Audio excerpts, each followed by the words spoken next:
আসসালামু আলাইকুম। Religious mindset two নবীর প্রজ্ঞা কি বলার কথা কি বলছি বইয়ে নবীদের প্রজ্ঞা এবং আমাদের উজবুকি বিশ্লেষণ নিয়ে আলোচনা করেছি। রিলিজিয়াস মাইন্ডসেট বিশ্বাসে ঢেকে গেলা বইয়ে কোরআনের সাথে আমাদের ধর্মাচারের বৈপরীত্য দেখানোয় সমালোচকরা সহজ সমাধান হিসেবে আমাকে মুনকারিনে হাদিস নামক একটি অদ্ভুত বিশেষণে ভূষিত করলেন এবং কোরআনের পাশাপাশি নবীর প্রজ্ঞা ও জীবন আদর্শের অনুসরণের কথা মনে করিয়ে দিচ্ছেন। রিলিজিয়াস মাইন্ডসেটের দ্বিতীয় বইয়ে আমি হাদিসের সাথে আমাদের ধর্মাচারের বৈপরীত্য দেখিয়েছি। এ বই আমি সিন্ধুকে তোলা কিছু হাদিস উপস্থাপন করেছি, দেখানোর চেষ্টা করেছি যে আমরা আসলে কোরআন হাদিস নয়, আমাদের প্রবৃত্তির অনুসরণ করি। নবীর প্রজ্ঞা ও জীবন আদর্শকে আমরা আমাদের নিজেদের সুবিধা, পছন্দ ও দলীয় আলেমদের মত অনুযায়ী বুঝি। পবিত্র কোরআনে আল্লাহ বলেছেন, তোমাদের জন্য তোমাদের রাসূলের মধ্যেই আছে উত্তম আদর্শ। নবীজি সাল্লাল্লাহু আলাইহি সাল্লামকে আল্লাহ হিকমা দিয়েছেন। কোরআন, হাদিস, সিরাত, ইসলামের ইতিহাসে নবীর উত্তম আদর্শ হিকমার বিবরণ আছে।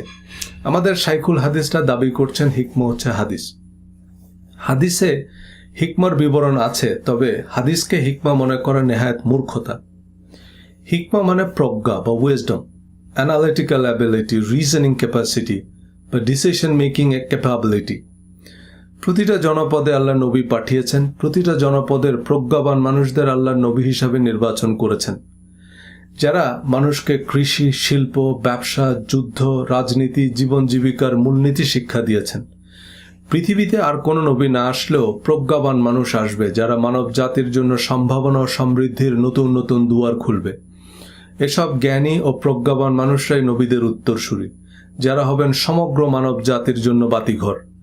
কিন্তু আমরা মদিনা আল আজহারে পড়ুয়া শাইখুল হাদিসদের আলেম বা জ্ঞানী মনে করি, কিন্তু হার্ভার্ড, অক্সফোর্ডে পড়ুয়াদের আলেম মনে করি না। বরেণ্য কবি, সাহিত্যিক, দার্শনিক, সমরবিদ, পদার্থবিদ, চিকিৎসা বিজ্ঞানী এরা কি তবে জাহেল বা মূর্খ?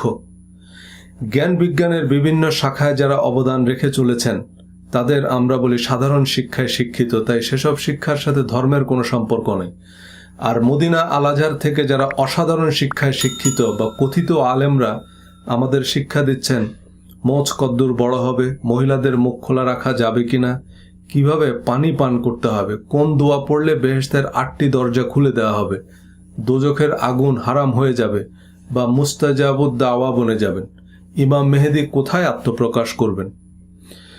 কোরআন, হাদিস, সিরাত, ইসলামের ইতিহাসের পাতায় পাতায় ছড়িয়ে ছিটিয়ে থাকা জ্ঞান ও প্রজ্ঞার অমূল্য রত্নভাণ্ডার পায়ে ঠেলে হিকমার নামে সব অর্থহীন, অবান্তর, অযৌক্তিক, অসার আলোচনায় কেন ডুবে থাকি? কারণ আল্লাহ নবীকে দিয়েছেন হিকমা আর আমাদের দিয়েছেন আহাম্মকি। আমেরিকান যোগাযোগবিদ ওয়াল্টার লিপম্যান বলেছেন, প্রজ্ঞা বুঝতে হলেও একজন মানুষের প্রজ্ঞা থাকতে হয়। শ্রোতারা বধির হলে সঙ্গীত কিছুই নয়। It requires wisdom to understand wisdom. The music is nothing if the audience is deaf. একজন বধির মানুষকে মাইকেল জ্যাকসনের গান শোনানো আর মাহফুজ আহমেদের গান শোনানো একই কথা। আমাদের মতো আহাম্মকদের কাছে নবীর হিকমার আবু জেহেলের হিকমার তফাৎ নেই। আবু জেহেলরা যা যা করত ঠিক একই কাজ আমরা মানছি নবীর সুন্নাহ নাম দিয়ে। আমরা নিজেরা কোরআন, হাদিস, সিরাত, ইতিহাস পড়তে আগ্রহী নই, চিন্তা গবেষণা করতে রাজি নই। আমরা পালের ভেড়া হয়ে থাকতেই পছন্দ করি, কারণ এতগুলো ভেড়া তো ভুল হতে পারে না। হিকমা নাম দিয়ে হাদিসকে কোরআনের সমকক্ষ বানিয়ে হাদিসের ভিত্তিতে ধর্মের বিধিবিধান প্রণয়ন করা হচ্ছে। হাদিসে নবীজির প্রজ্ঞা এবং কোরআনের বাড়তি তথ্য আছে। সিরাত ও ইতিহাসের কিতাবেও নবীজির প্রজ্ঞা ও অনুকরণীয় আদর্শ আছে। এ ভিডিওতে নবীর হিকমা আমাদের আহাম্মকির তুলনামূলক আলোচনা করব। রিলিজিয়াস মাইন্ডসেট টু নবীর প্রজ্ঞা বইয়ে বিস্তারিত রেফারেন্স সহ বলেছি, সকল নবীদের আল্লাহ প্রজ্ঞা দিয়েছেন এবং নবীরাই আমাদের জন্য অনুমোদিত আদর্শ। কোরআনে আল্লাহ নবীদের প্রজ্ঞা ও উত্তম আদর্শের বিবরণ দিয়েছেন। সূরা নূহ, সূরা ইউনুস, সূরা ইউসুফ, সূরা মুহাম্মদ, সূরা হুদ, সূরা মরিয়ম, সূরা আম্বিয়া, সূরা আহজাব। কোরআনের পাতায় পাতায় নবীদের জীবন আলোক্য। পবিত্র কোরআনে আল্লাহ বলেছেন, ইব্রাহিম ও তার সাথীদের মধ্যে তোমাদের জন্য রয়েছে উত্তম আদর্শ। এখন ইব্রাহিম আলাইহিস সালামের আদর্শ আমরা কোথা থেকে জানব? সহিহ ইব্রাহিম শরীফ কোন প্রকাশনী প্রকাশ করে? কোরআনে একটা সূরা আছে, সূরা ইব্রাহিম। কোরআনের 30 পারার প্রায় 1 পারা জুড়ে শুধু ইব্রাহিম আলাইহিস সালামের প্রজ্ঞা ও জীবন আদর্শের আলোচনা করা হয়েছে। ইব্রাহিম আলাইহিস সালাম এর আপন পিতা একেবারে ব্যক্তিগত পিতা, একজন সার্টিফাইড মুশরিক। ইব্রাহিম আলাইসাল্লামের পিতা একজন মুশরিক ছিলেন। নূহ আলাইসাল্লামের আপন পুত্র ছিল একজন কাফের। এ কথা কোরআনে বলার উদ্দেশ্য কি? আল্লাহর কিতাবের বাইরে নবীর বাপের কথাও বিশ্বাস করবা না। আওলাদে রাসূল শুনলেই দৌড় দিবা না। নবীর বাপও মুশরিক হতে পারে, আওলাদে রাসূলও কাফের হতে পারে। আল্লাহ রাসূলদের অথরাইজ করেছেন, এর বাইরে যাদেরকে সত্যায়িত করেননি তাদের বক্তব্য গ্রহণের মানদণ্ড হবে কোরআন। ইব্রাহিম আলাইসাল্লামকে ফেরেশতারা কিভাবে সালাম দিয়েছেন, তিনি কিভাবে সালামের জবাব দিয়েছেন কোরআনে আল্লাহ বর্ণনা করেছেন। ফেরেশতারা বলল সালাম, ইব্রাহিমও বলল সালাম। আমার একটি ভিডিওতে সালাম এভরিওয়ান বলায় কয়েকজন কমেন্ট করলেন, এটা আবার কোন দেশি সালাম? এটা হযরত ইব্রাহিম আলাইসাল্লামের সালাম। অনেকে সালামুন আলাইকুম বলে সালাম দেন, কারণ কোরআনে সালামুন আলাইকুম বলে সালাম দিতে বলা হয়েছে।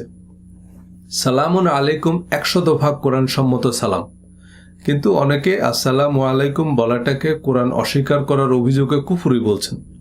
আবার সালামুন আলাইকুম বললে অনেকে আহলে কোরআন ফিতনা বলে গালাগাল করেন। এই বিবাদের প্রধান কারণ আমরা আপাদমস্তক আহাম্মক।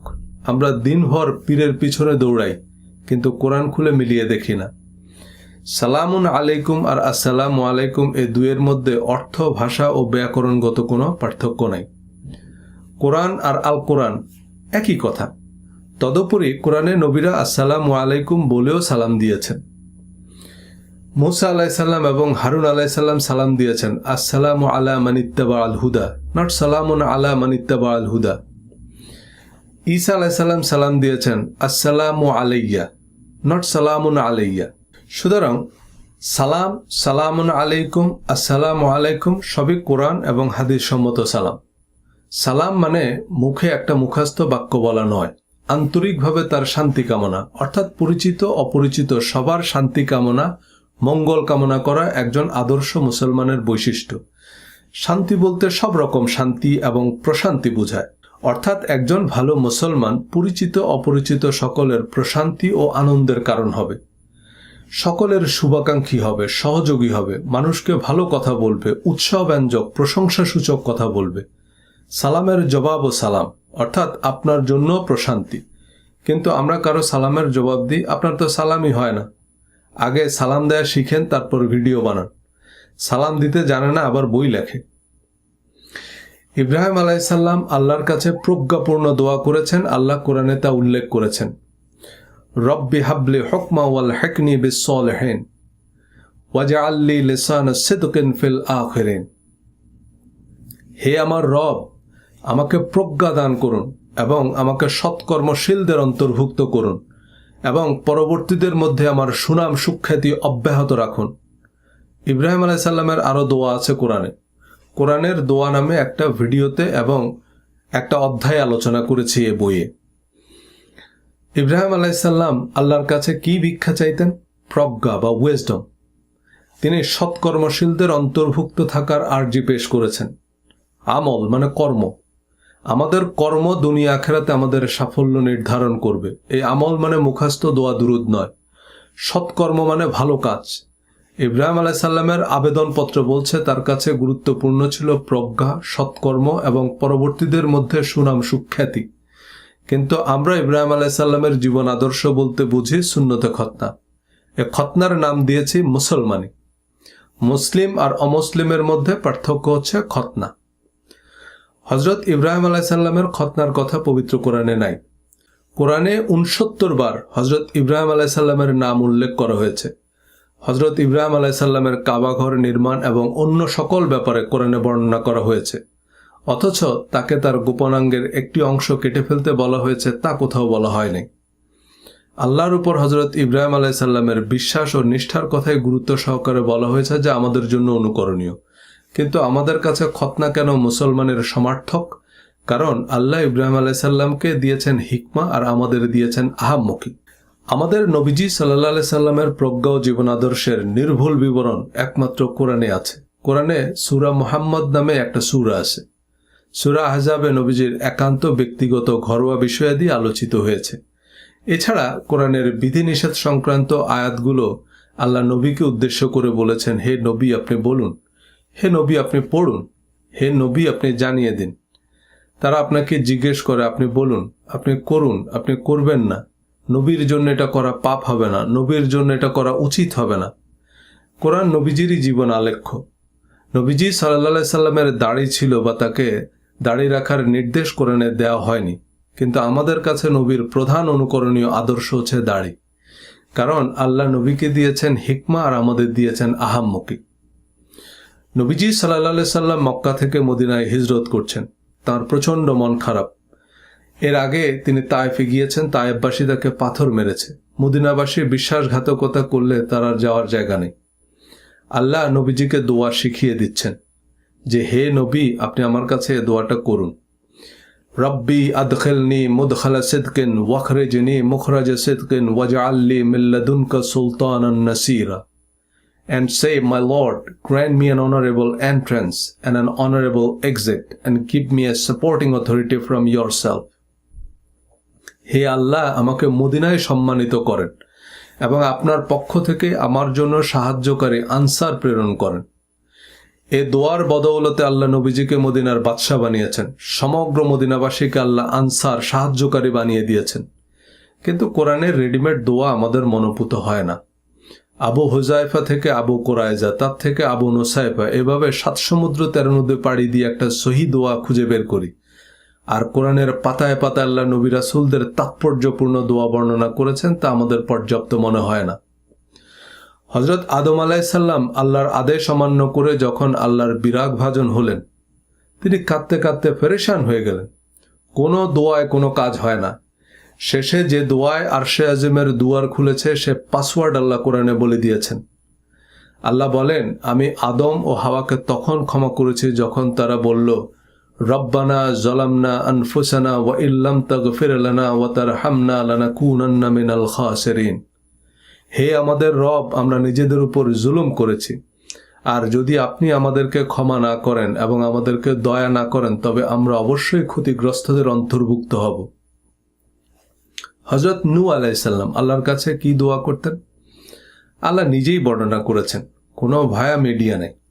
সূরা হুদের 47 নম্বর আয়াতে আল্লাহ আমাদের শেখাচ্ছেন হযরত নূহ আলাইহিস সালামের দোয়া, যে সে বলল, রব্বি ইন্নী আউযু বিকা আন আসআলাকা মা লাইসা লি বিহি ইলম।